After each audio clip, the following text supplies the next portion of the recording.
Best of times, worst of times. Beats the Dickens out of me what that one tale of two cities was about. But where Pittsburgh and Cleveland are concerned, I'm not sure who's better or worse, at least at sports' most important position. Now listen, I'm not insane. The Steelers are going to be better than the Browns this year. And of course, we can laugh at the Browns. Oh my, yes, we will laugh at the Browns. On that, you have my solemn vow. But whatever you think of Cleveland's one-step forward, 23-yard sack approach, at least they tried to solve the QB position this offseason. As it happens, the two halves of Pro Pigskin's Rust Belt Yins and Yang are now in the same spot, starting one-year rentals, both on the wrong side of 40, and that's not a real solution, especially if the goal is going to the Super Bowl. You think Aaron Rodgers is the missing link for a Lombardi run? The guy whose one and only trip there was 15 years ago against you? By that logic, the Niners should have tried to sign their Super Bowl 43 conqueror Joe Flacco. Now, I'm pretty sure the Steelers' brain trust didn't see sinners, because if they had, they know you don't invite in the guy who wants to suck the culture out of you and make it his own. Sorry if that's upsetting, but do keep in mind, Yins have merely adopted the darkness. I was born into it. Back in October of 2010, I said Rodgers would go down as the greatest QB in history, and I still say he's the most talented, or at least he was. Now, though, chasing the self-proclaimed private man who makes documentaries about himself isn't a sincere effort to go to the Super Bowl. It's about Rodgers and Tomlin's mutually beneficial hope they find redemption and reclaim professional dignity with a playoff win, as in just one.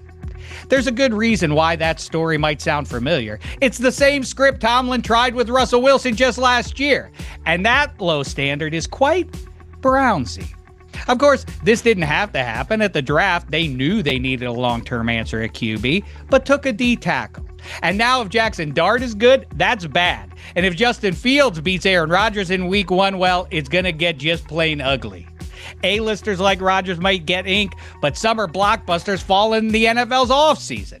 The award winners don't come out till autumn. And if you can't beat Mahomes, Lamar, or Josh Allen in January, no matter which Rust Belt city you're in, there's just no point to these fireworks. And that reminds me, one last note to file away for next summer, Najee Harris. Fireworks go in the sky, not your eye.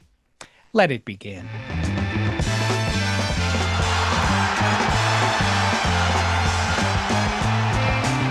Hi and hello, my fellow football Americans. Today's episode of Football America is presented by DraftKings. DraftKings, the crown is yours. And in honor of episode 4, the player who wears the crown as the NFL's all-time best, number 4, is, with all due respect to Adam Vinatieri, Zay Flowers, James Cook, Dak Prescott, Brett Favre is your winner, like it or not. Hey, shout out real quick to my guy Tony in Encino. He told me at soccer practice the other day, he's a football American, the first person to come up to me out in the wild and say as much.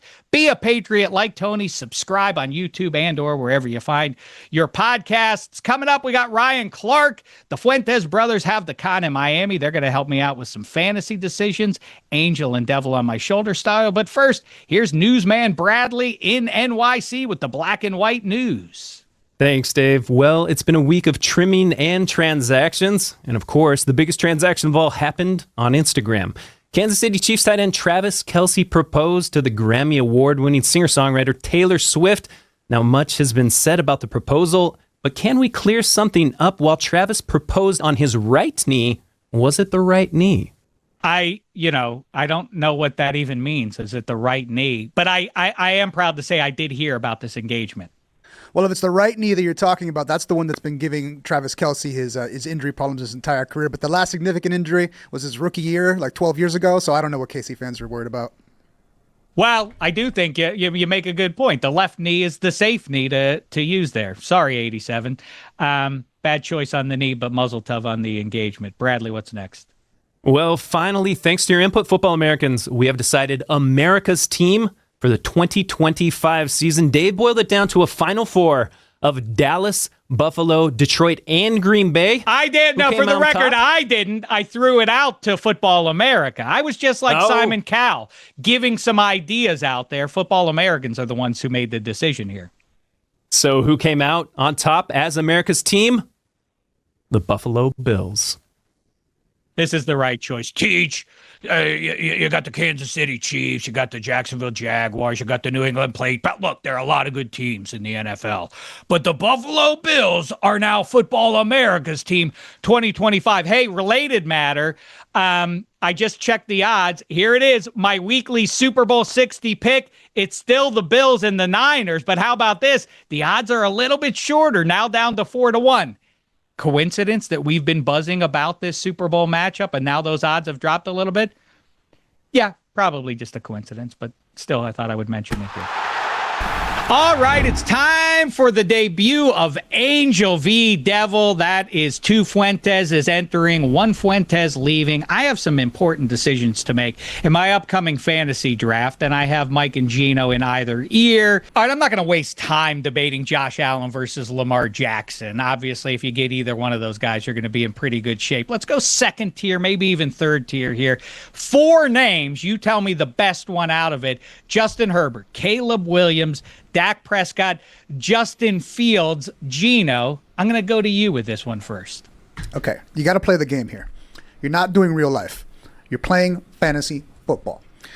The last year that Justin Fields was Don't condescend to me. I think I know what the rules are here. Go ahead. The last year in Chicago, Justin Fields was completing somewhere between 12 and 13 passes a game. Not a lot, right? World beater. Wow. Yes, not a lot. Yeah. He was still 5th in fantasy points that year because he runs that much. And that's what you're trying to do here. You're trying to outsmart everybody here. I'm sure this is down in the 10th, 11th, 12th round. Going undrafted in a lot of mocks I'm doing. Yeah. So you can get Justin Fields. He is probably going to be a top 10 quarterback, even if he's not a great passer. So do it. Beat the system. Play the game. It does feel like, and this is, we don't know because what we know is what we've seen in preseason, which doesn't matter for anything, but it does seem like they want to run him around a lot more than the Steelers did a year ago. I'm sorry, I got in your way, Mike. Go ahead. Yeah, so out of the 4 quarterbacks we have presented here, we have Justin Herbert, Caleb Williams, Dak Prescott, Justin Fields, right? The only guy I'm 100% out on is Justin Herbert, not because he's not a solid quarterback. His coach wants to run the ball. He wants to run the ball a lot. He has great weapons. He got Keenan Allen back, Ladd McConkey. He's good for a couple games. But the guy that everybody's down on because of last year and probably just by where he plays, by virtue of them being the Cowboys, is Dak. And obviously he's not going to have a disaster of a year like it was last year. But all the other experts say that Dak is the best fantasy quarterback of these 4, and I'm not going to go around thinking I'm smarter than absolutely everybody on the internet. So with George Pickens, CeeDee Lamb, I can't say anything about the running back. It's like I think they have like Miles Sanders and some guys. Like I can't really say anything about that, but I do expect a huge bounce back year from Dak. He'll probably steal you like 3 rushing touchdowns a year. And I get what you're saying about Justin Fields, but Justin Fields a helmet in the ribs away from being out for multiple weeks. So I'm going to go with Dak Prescott. I love Caleb Williams. I think huge year for Caleb Williams, but I'm not going to say that everybody else is wrong and Dak's not the guy you want out of these 4. These are some good thoughts from both of you. I really want to go Caleb Williams here. Ben Johnson, I have made it pretty clear here that I'm all in on what Ben Johnson is going to be able to do in Chicago like he just did up in Detroit. It's a little too murky for me. Dak is the known entity, obviously, out of this quartet of guys. And consider, we don't think that defense is going to be good in Dallas, right? And back to reality versus fantasy, if you don't have a good defense, that means you're going to be throwing a lot. You're going to be in shootouts on offense a lot. That describes to me a really good season for Dak, who probably at this stage and 2 major injuries in at this point is not going to be running around a lot. So you'll lose something there. But I mean, CeeDee Lamb, and don't forget about Jake Ferguson either, and now George Pickens. There should be a lot of touchdowns scored against Dallas, but also for Dallas. So I think Dak is the correct answer here. Next up, Gino, how about this? Let's travel to Los Angeles. The Raiders, Rams and Chargers share that joint a few miles away from where I sit right now. The rookie of Marion Hampton or the vet who we've seen produce, Kyren Williams. Okay.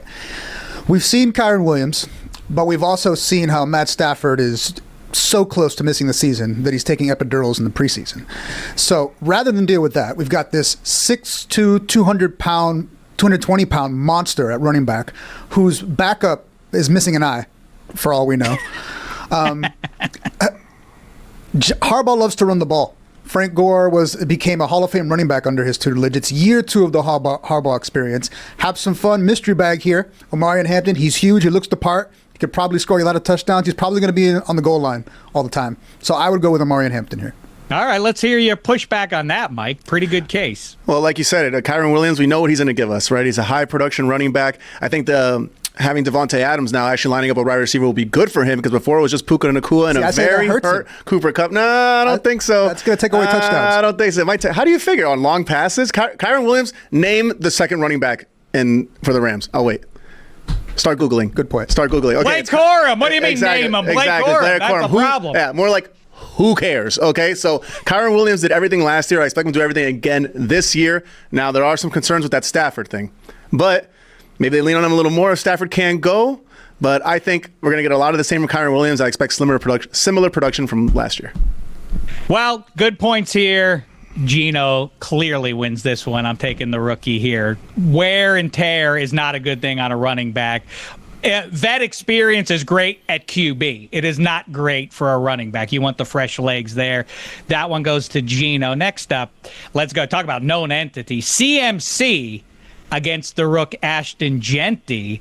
This is a fun one, Mike. You start us off here. Well, we all know when Christian McCaffrey's right, he's one of the best fantasy players there is. Now, it's kind of scary what he had last year.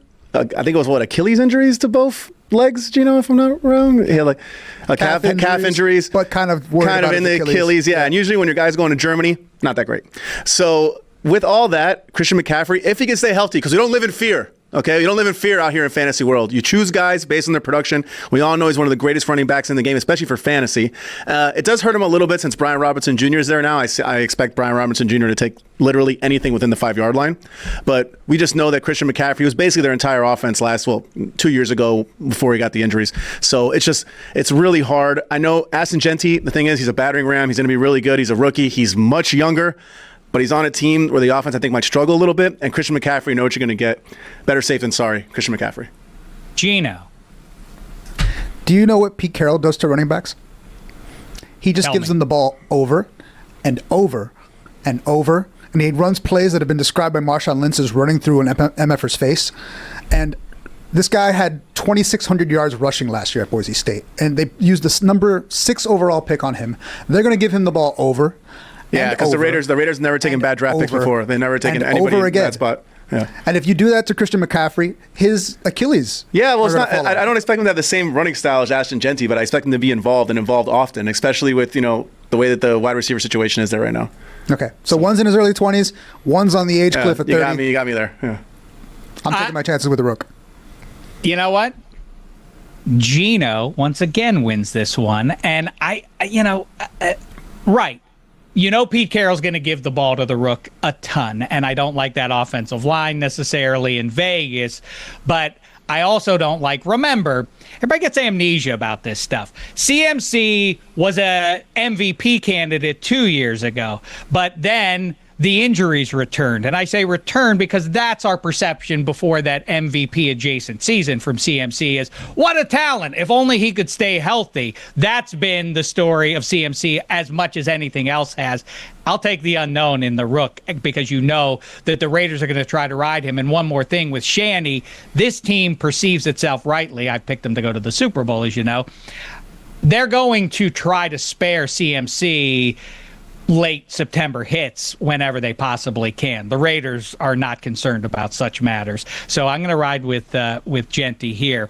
You mentioned Brian Robinson, so let's get to him. Now, Ja'Cory Crosky-Barrett, that's the reason that the commies could deal away Brian Robinson, who's been a touchdown machine since he got to Washington. But now the kid is rising up, and there's Austin Eckler.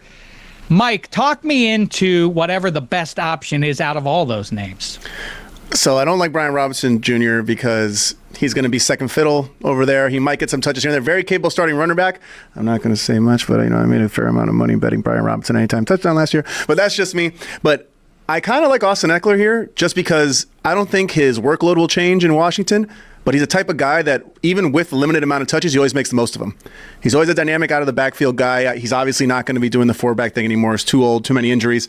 So I do like Austin Eckler just because he's always produced. And I feel like the Commanders are going to kind of go for this little, like, kind of what Buffalo has going on, where our running back, not that important. We have a guy who can throw and run, and we're going to try to optimize that. Now, obviously, he's not built like Josh Allen. They'd be dumb to have him kind of taking those hits.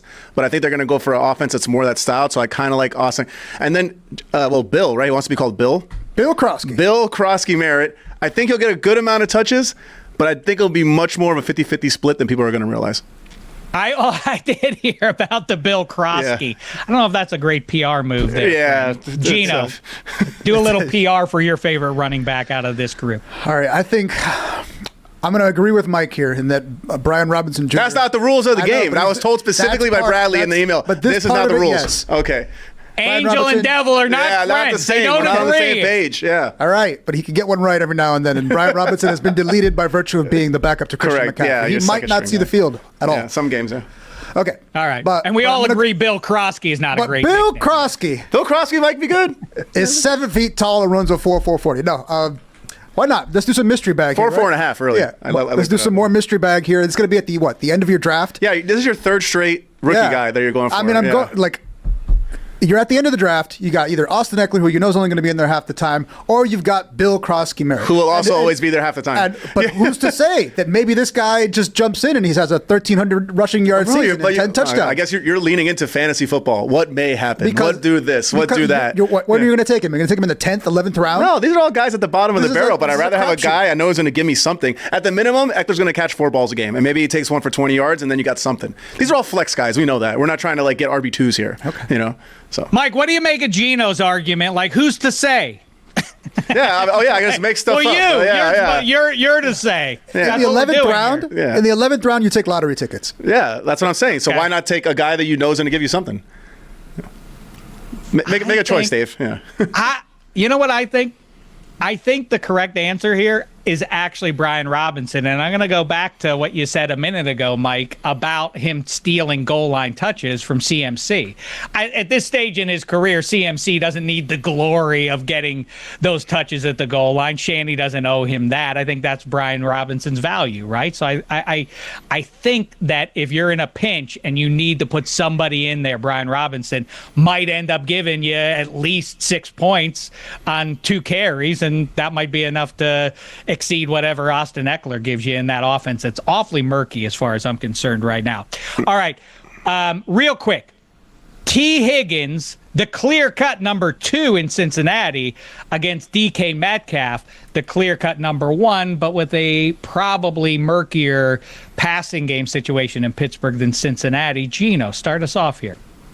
I'm going T. Higgins here because it doesn't matter that he's the number 2 receiver in this offense. He's got Joe Burrow throwing him the ball. They have no defense to speak of. So they're going to throw over and over again with Zach Taylor, who we know is a madman, who just doesn't run the ball. He only runs the ball because he has to, otherwise they're going to sack his quarterback on every play. So I'm going to go T. Higgins here. Doesn't matter that he's the number 2 receiver on the team. He'll probably catch 80 balls and 10 touchdowns this year. Mike, how say you? I'm a big T. Higgins guy. I said multiple times I'll trade Jalen Waddle and stuff for him right now. I'd much rather have him and a burner. But, man, he sure likes to get ankle injuries. He gets them a lot. When he's playing, he's fantastic. I remember there was some 3-touchdown games last year. He won me some games all by himself. He was fantastic, but he misses a lot. So the guy that chose CMC is going to be worried about injuries because on the other side, when I have DK Metcalf, I have this huge receiver with probably – I want to might be the best quarterback he's had in his career outside of Russell Wilson those first couple of years, I'm guessing. So, I mean, I've never been a big Geno Smith guy. DK Metcalf, he's going to get the ball. I kind of expect a little bit of resurgence, not old Aaron Rodgers, but better than he was with the Jets. So just by virtue of being a number 1 receiver and likely being more healthy, I'm going to say DK Metcalf. Yeah, you make good cases both. Here, I'm going to lean ever so slightly towards Mike because... Oh, there's a big surprise. Did you listen to me at the top of the show? I think you can count me as a skeptic, friend. Now, here's the tiebreaker for me. Aaron Rodgers is not the Aaron Rodgers of half a decade ago. Obviously, we understand that. The one thing that he does do still is he goes at his favorite target over and over and over again. DK Metcalf is the clear-cut best option in Pittsburgh. He is going to get such a high volume of targets every single week, no matter how much the opponent doubles him up or otherwise. DK Metcalf is going to consistently get 8 to 12 targets a game. That's reason enough for me to ride with him. And thus ends our experiment called Angel and Devil, the debut. I, for one, enjoyed it. Guys, please don't fight. Wait. No. Guys, please fight. All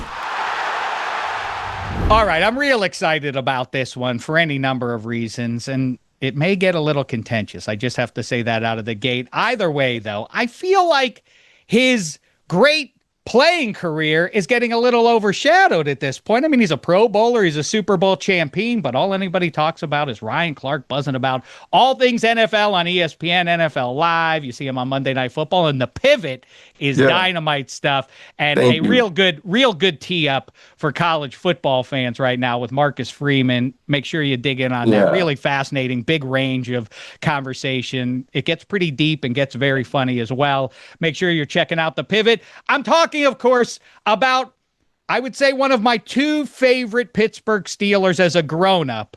Whoa. It's Ryan Clark. How are you, fella? Man, good. How you doing? Listen, that's a big deal. I was having the conversation with somebody about that the other day, about how being a Pittsburgh Steeler keeps you so humble. You know, like you can accomplish some cool things, and you can play good ball. People can think that you're a good football player, win a Super Bowl, be a Pro Bowler, and then you walk in the hall and Mel Blount was there, or Joe Green was there, or God rest his soul, Franco Harris is there. And then you realize, like, wait, I haven't done a damn thing, right? You think about all the greats, all the Hall of Famers, all the people that really laid the foundation for what Steeler Nation truly is, and getting to see them all the time, getting to talk to them, touch them, Joe Green walking the hallways, man, it truly is just a different organization, and it allowed you to really have respect for the people that came before you and truly laid the foundation. Boy, rich stuff. I can't wait to talk about this current edition of the Pittsburgh Steelers in just a second. And we were talking before you joined, Ryan. I was introducing a couple of people here behind the glass who hadn't seen or didn't remember your collision with Willis McGahee. I still hold it up. I know we've talked about it a million times before, but it is perhaps the signature moment of the greatest rivalry this millennium, is after Troy Polamalu houses the ball to send you guys to the Steelers, you turned out Willis McGahee's lights. I've said it before. You were Balboa. He was Creed at the end of Rocky II. You barely got to your feet at the 9 count. He didn't get up. It's all over. The Steelers are heading to the Super Bowl. One of my best friends called me after, and he used to call me PI for some reason. Like it went through this whole thing, but he started calling me Private Ryan. He's like, Private Ryan, you won. He was like, you got up first. That means you won. And I think back to that, though, it actually wasn't very intelligent to even do it, because we were going to win the game. You know what I mean? Like I couldn't even really celebrate the win in the way I was supposed to, because I wasn't even all there. But I think it's those moments, man, that keep us all so tight. I got to see Max, Kiesel, B-Mac when I went back to training camp. And when you go through those sorts of things with people, the connection and the connectivity between you guys lasts forever. Like it truly is a brotherhood, which is a overused word, I think, when we talk about sports. But in Pittsburgh, it was different. Oh, you're gonna drag me in, RC, into talking about the night before Super Bowl 43, and you guys, all the defense stayed up all night and all the rest of it. And then number 7 saved the day, didn't he? He saved the day with that last drive. All right, listen. We'll get to the current Steelers in just a minute. I hate to do this, but you did it to yourself, really. I didn't do it. A few weeks back, flipping through summertime, social media, and Ryan Clark, he announces, okay, people are doing picnics and whatever this time. I'm not a coleslaw fan. You're not going to hear Dave Damashek go for anything mayo, specific kind of thing. I'm not gonna stick my neck out and try and defend mayo. Yeah, that's okay, right? So you're not a mayo fan, right? But here's the thing: I like mayonnaise on a sandwich. A light. I mean, coleslaw, not yeah, mayo. a light You don't like spread coleslaw. of it. Yeah, coleslaw's terrible. Okay, Like coleslaw. coleslaw is actually a useless food. Mm-hmm. It is one of the most unnecessary things that anyone has ever thought to themselves, let me cook this and use this. And the fact that people put it on other things that could otherwise be good if you wouldn't put coleslaw on it to just ruin it, I just think like there are certain things that just shouldn't be. And I don't know if somebody was bored when they made coleslaw. I don't know if they just didn't have enough money to go find some food that should be edible and just threw some things together. But yeah, I have tried to eat coleslaw once and I never will again. Well, we don't need the NFL's new rivalries uniforms. We don't need those. We don't need the Anaheim Ducks. I agree. There are things that exist that. How did the Anaheim Ducks catch a stray? We don't need them. I mean, it's in Southern California. We need 2 NHL teams. Come on. Now listen. To the matter at hand. Coleslaw, that's fine. You don't want to like it, that's your business. But then your fancy friends, Scott Van Pelt and Dan Orlovsky start jumping in and attacking Primanti's and saying that they don't like the coleslaw on Primanti's. Okay. That's crazy. I felt like this is what I wanted to get to. I felt like you maybe got caught up with your fancy friends and yeah, you're right, SVP. Oh, Dano, so smart once again. And I was like, what? Is Ryan Clark coming down on the coleslaw, on the Primanti? Because you understand, it's not the mayo based. It's the nice vinegar based. It's like an Asian slaw. Dave Demashek, I'm going to share something on your show that I should probably be embarrassed to share. Oh, no. Of the Clark household, there's only one Clark that lived in Pittsburgh for 8 years and never ate at Primanti Brothers. Oh, my goodness. And that would be me. Oh, 25. Okay. Bottom line is, I want to give you a chance. I mean, now you owe 2 apologies to everybody on the banks of the 3 rivers. Okay, it was a bad day for you. Yeah, and a bad 8 years. Somehow you didn't have that. Okay, see, what I'm calling it though, going forward is Coleslaughtergate. That's that's what it is, Slaughtergate. So here's the thing, Dave. We have a Monday night game there this year. The hotel we stayed in is walking distance from Primanti's. Yes, actually, I have a picture in Primanti's from last year. I just went in there to take pictures before the game because the line was too long and I didn't want to cut people. I will, when I get in town on Sunday, have a Primanti Brothers sandwich, and I will give the world sort of my review of how excellent that sandwich is. Me, you, and your new friend Aaron Rodgers, the 3 of us go over there. I'm sure he's never had it either. First, though, before we talk about I'm gonna say this, that there's a lot of people who I felt like were excited to see me in camp. And then there was one, and it's cool though. Like it strangely enough made me respect him. That I hit Bird up because we were coming to campus, right? And I was like, look, and I can say it here, like I have nothing against dude, like he's fine. And I was like, man, I'd love to sit with him. I was like, I'm part of the history there. He's the quarterback with our team now. I actually don't dislike him. Like I want to sit with him, welcome him to Steeler Nation, and just kind of have a conversation. I didn't want to have a conversation about that. I wanted to talk about his career. I said over and over again, he's the best quarterback I ever played against. He declined. I think he had other things to do, which I respected. But when we're pulling up to campus, right, he's talking to Arthur Smith. Like when we're going up the hill.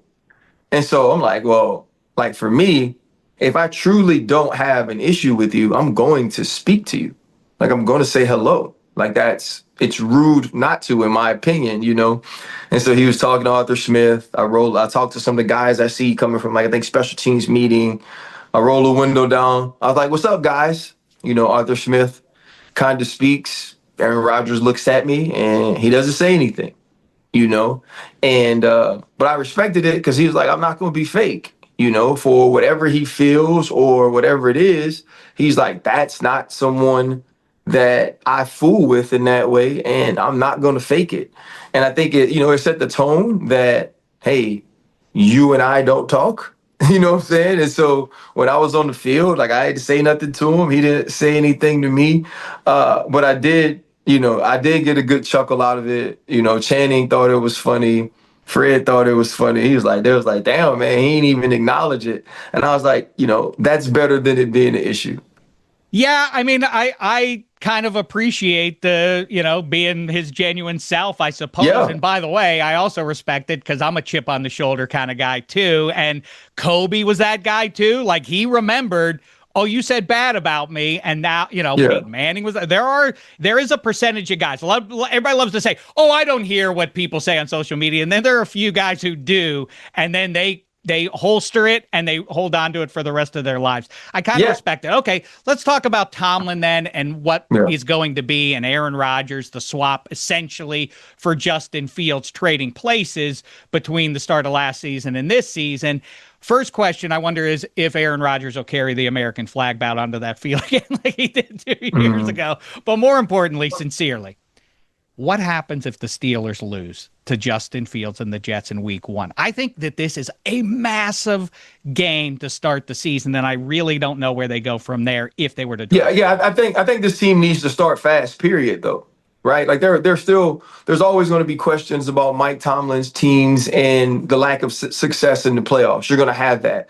And we've also seen sort of this trend of this team starting hot, starting fast, and then tailing off toward the end of the season. If you were unable to sign Justin Fields, if you held out in the draft because you knew Aaron Rodgers was joining the team in minicamp and it doesn't work early, you lose to the team that now has the quarterback who you essentially benched last year for Russell Wilson, then I think the chatter does start. But I just don't, like, to where I am, like, I just don't feel that there is a win for Aaron Rodgers and Mike Tomlin and the Pittsburgh Steelers in the sense of the entire season. If this team doesn't make it to the AFC Championship, there are going to be people that say this is a failure. Right? If this team doesn't win a wild card game, it's going to be difficult to win the AFC North as stacked as Baltimore is. There's going to be a ton of negativity surrounding this team whenever there's a loss, whenever there's a setback, whenever Aaron Rodgers doesn't play well, if there ever seems like dissension between coach and player. And so I think they're going to be one of the most more highly scrutinized team in the league. But if you lose that game, at least Pittsburgh-centric, the sky will be falling. I mean, yeah, I think it is. I know I'm talking what sounds like hyperbole. I really don't know where they go from there because the fallout will be so bad by Monday morning in Pittsburgh for what that matters. Let's talk. I think it'll be good for them though. If they lose, it's never good to lose a game, right? But that will show them exactly what Aaron Rodgers, Mike Tomlin leadership looks like. You understand what I'm saying? Like what Aaron Rodgers shows up to the post-game press conference. How does he protect his teammates? How does he protect Arthur Smith? How does he show from a leadership standpoint the sort of ownership that says, hey guys, this one was on me. I have to be better. Because Aaron Rodgers has that cachet, Dave. Right? If Aaron Rodgers says this one is on me, that ain't going to stop how quickly this tailor puts together this gold jacket he gets in 5 years after he retires. And so if he could show some of those things in a loss, I think that goes a long way for that team who could find ways to win games. They're going to be great defensively. And I watched him throw a football and let me really recalibrate. Let me think about this. He threw some footballs that were the best footballs I ever saw thrown on those fields. Wow. In 2025. And it's funny because whatever it's been now 15 years, I remember talking to you and to Ike Taylor and to Troy Polamalu individually. Not, you guys weren't agreeing with each other. These were separate conversations. And each of you said the same thing.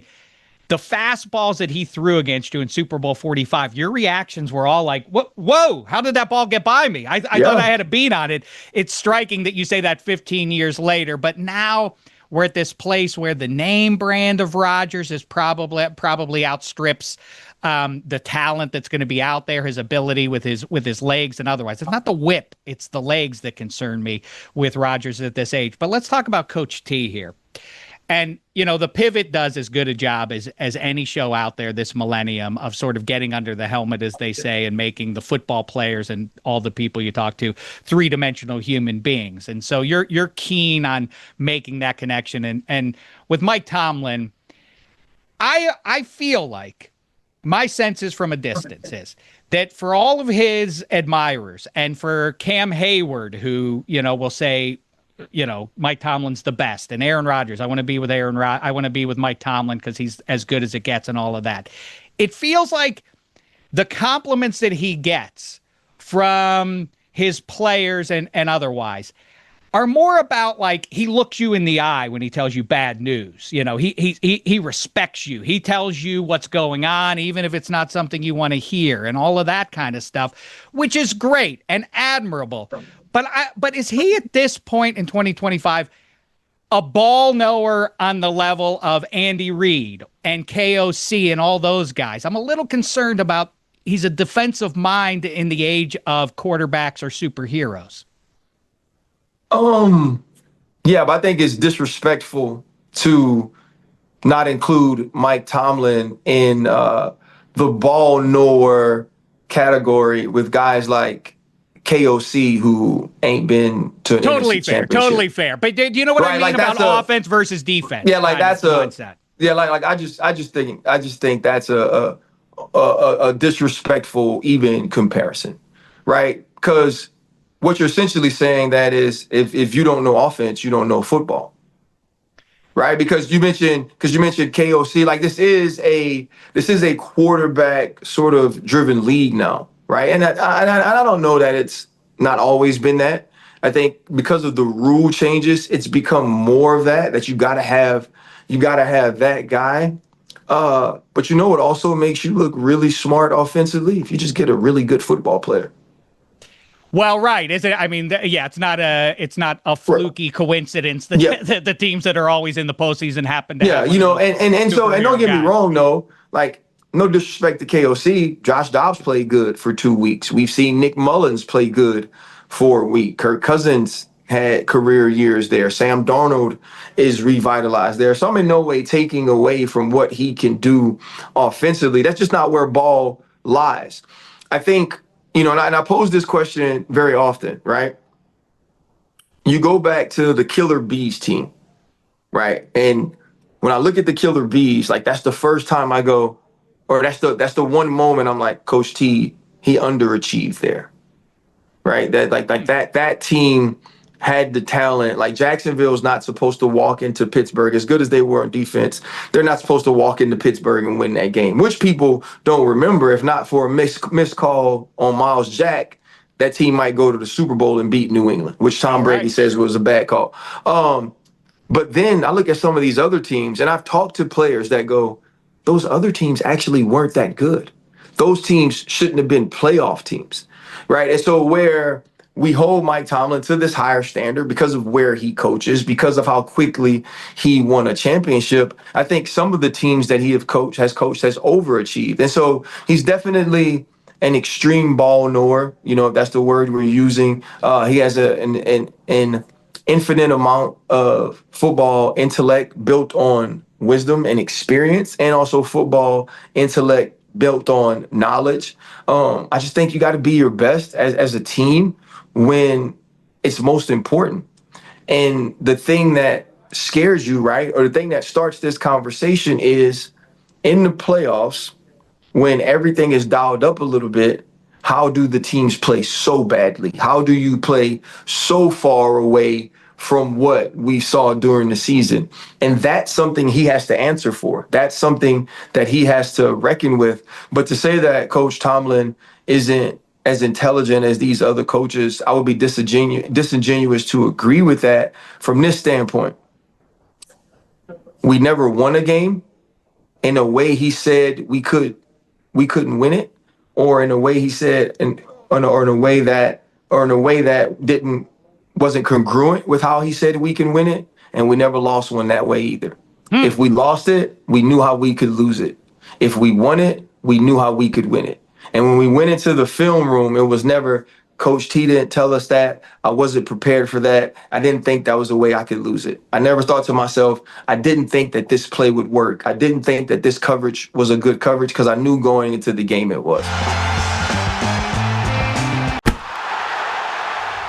Well, listen, I'm not trying to be glib about Mike Tomlin. I was being cute with, is he a ball knower? I guess what I'm talking about is philosophically the approach to winning games 12-11 in the age of the QB is at least a distinct way to win games. Right now, I think the other key is though, certainly, right? Yeah, I think the other thing we have to pay attention to too, Dave, is one of, in my opinion, the other best coaches of this era was a special teams coach. And he coaches in Baltimore. Right. That's interesting. Right. You know, I think I could give you a hint of why his team's really good now. If you like some help.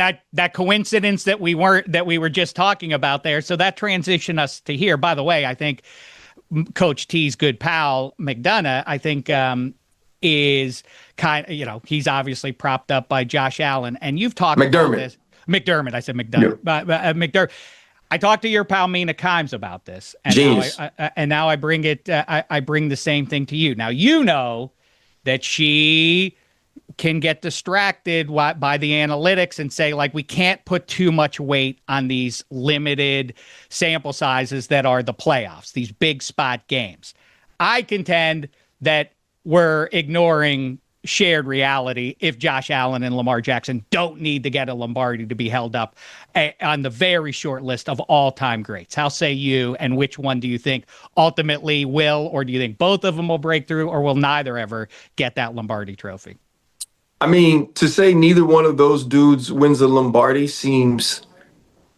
would seem almost delusional. But they're getting there. They're getting towards 30, both of them. But it's possible. Dan Marino, who was obviously extremely good very early, had an opportunity early, didn't have that opportunity again. And it wasn't that he couldn't play. Jim Kelly goes to 4, doesn't win 1. Warren Moon never wins a Super Bowl. And so, yeah, it's possible. I think it also is made possible by the fact that the greatest quarterback of this era plays in the same conference. Right. And you can't say that when Josh played, I think it was 2021? The 13-second game. Divisional playoff game.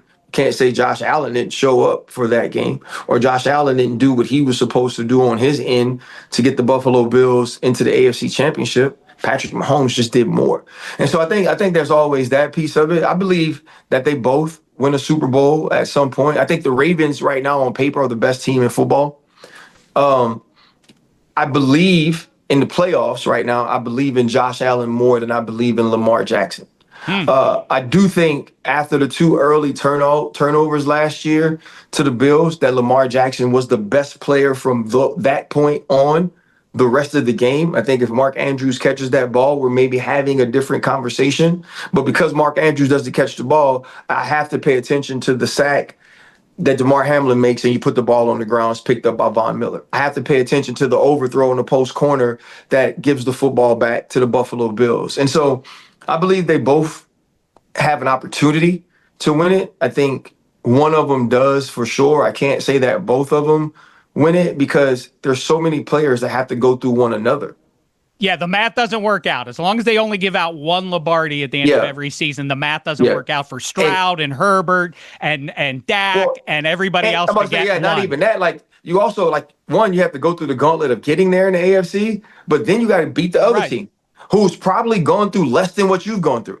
You know what I mean? Like, if you win a Super Bowl and you're Lamar Jackson and you beat Josh Allen and Patrick Mahomes on the way there, it's like being Frank Dukes in the Kumite, and now you finally got to the championship in Bloodsport, and freaking boy's over there shaking his head like that. You know what I mean? Like, it's just difficult to win those games. You don't have to tell me about Bloodsport, but yes. Okay, so as we transition, last question about movies, and that to me is why the playoffs are so great in the NFL versus 7-game series and all the other major sports is it's a little unfair, But the pressure that Lamar Jackson and Josh Allen surely feel out on that field of like, look at everything I've done. Now I got to make a play on this one. It is, they're human beings ultimately. And like I say, it almost, you know, do you want to look at the 15 years of my career or that one play? Hey, fair or not, that's what people are going to look at.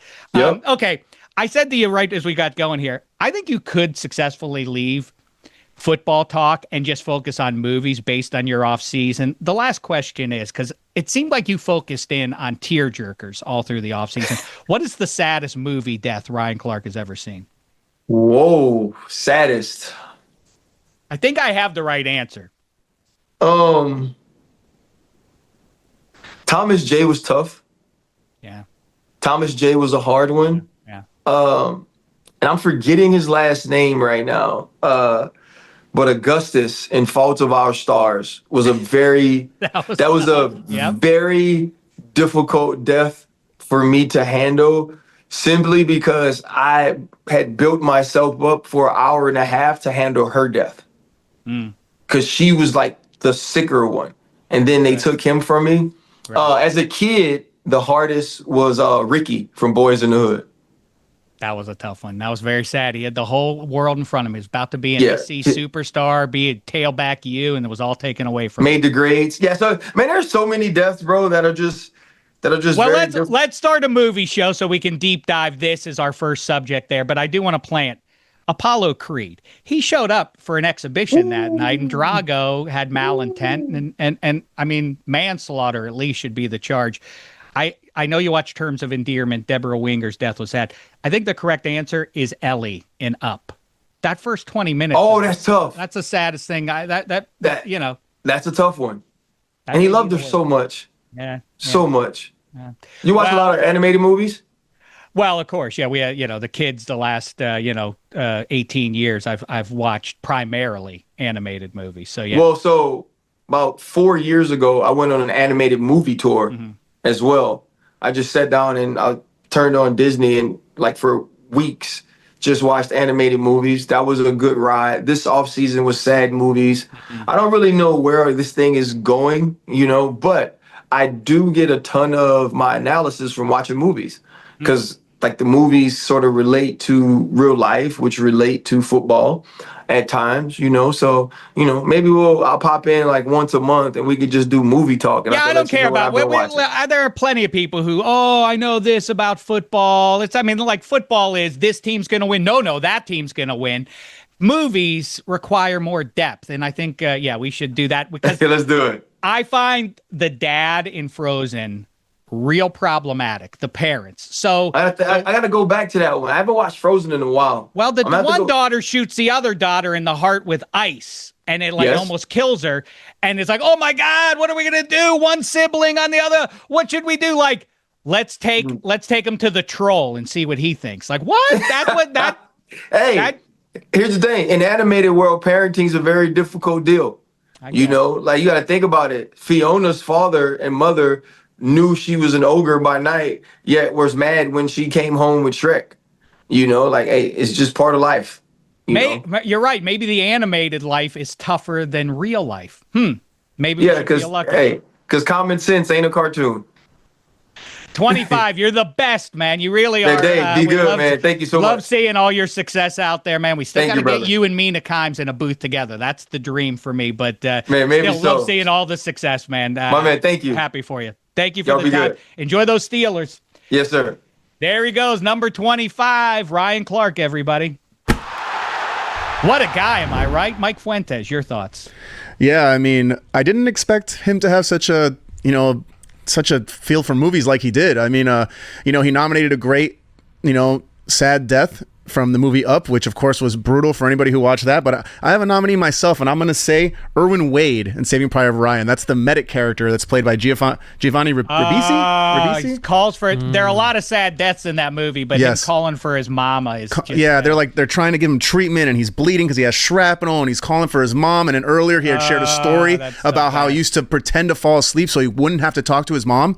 Oh, brutal scene. My two very were sad. The obvious one, Bruce Willis at the end of Armageddon. And then Maggie at the end of $1 Million Baby ripped my heart out. Obvious one. Bruce Willis blowing up the moon or whatever the hell he did. All right, listen. I had to make a choice. Tough cuts were made, just like NFL teams to start the week. I wanted to get into Clemson LSU, but I thought movie talk was more important. I hope you enjoyed it. I hope you enjoyed the entire episode. Make sure you keep on listening and watching, downloading on YouTube. Subscribe there. Subscribe wherever you find your audio podcast. We'll be back in 1 week, and then in 2 weeks, we go to 2 shows a week just in time for the regular season. Until then, thanks so much, football Americans. It's been a thin slice of heaven.